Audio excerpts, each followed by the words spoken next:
Ikinababahala naman ng gobyerno ang mababang kalidad ng pagtuturo sa maraming nursing schools sa bansa.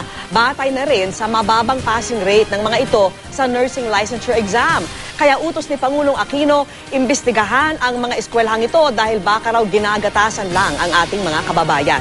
Nakatutok si Mariz Umali.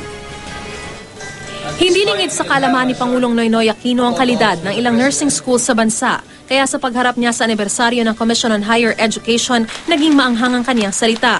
Kapansin-pansin na po ang pagsulpot ng mga nursing schools, pero tila wala naman ditong napupulot na dunong ang mga estudyante. Parang ginagatasan po lamang nila na matrikula ang mga magulang na nagkakandahirap magtrabaho para lang maparal ang kanilang mga anak.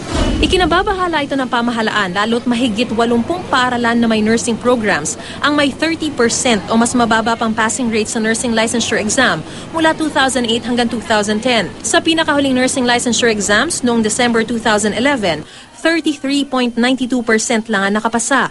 Dagdagan pa raw ng problema ng kakulangan ng oportunidad at trabaho para sa mga nurse. Pagkatapos ng 4 na taon ng pag-aaral at makakuha man ng lisensya bilang nurse, biglang wala naman silang mapasukan trabaho dahil siksika na sa merkado.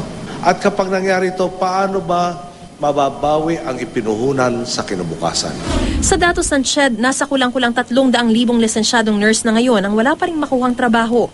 Isa rito si Awi Tanhueco, nagtapos ng nursing noong 2010. Kumuha at nakapasa na sa board exam noong 2011, pero hanggang ngayon hirap pa rin makakuha ng trabaho bilang nurse.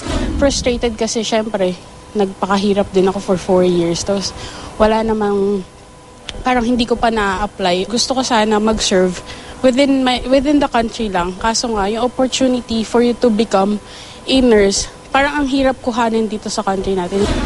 Ayon sa grupong NARS, may mas malalim na problema. Ang pang-aabuso raw ng mga institusyon at lipunan sa mga nurse ng bansa sa pamamagitan ng pagkuha sa mga lisensyadong nurse bilang false volunteers o false trainees. Akala ng mga batang nurse, yung certificate of training at certificate ng volunteerism, pwede nilang ipakita sa abroad at tanggapin sila. Ngayon, nalaman nito mga institusyon na to na gusto ng mga bata ito at kunyari kailangan na experience. So ang ginawa nila, pinavolunteer nila yung mga nurse ng walang sweldo, walang benefits, walang security of tenure, kawawang mga batang nurse na dapat bigyan sila ng tamang sweldo at tamang trabaho. Sa kabila ng kakulangan ng oportunidad, hindi pinanghihinaan ng loob si Desiree Paglinawan.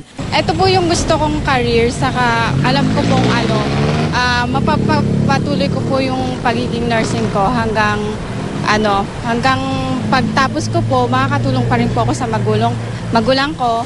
Ang CHED naglabas ng CHED Memorandum Order 18 para solusyonan ang mga suliraning ito.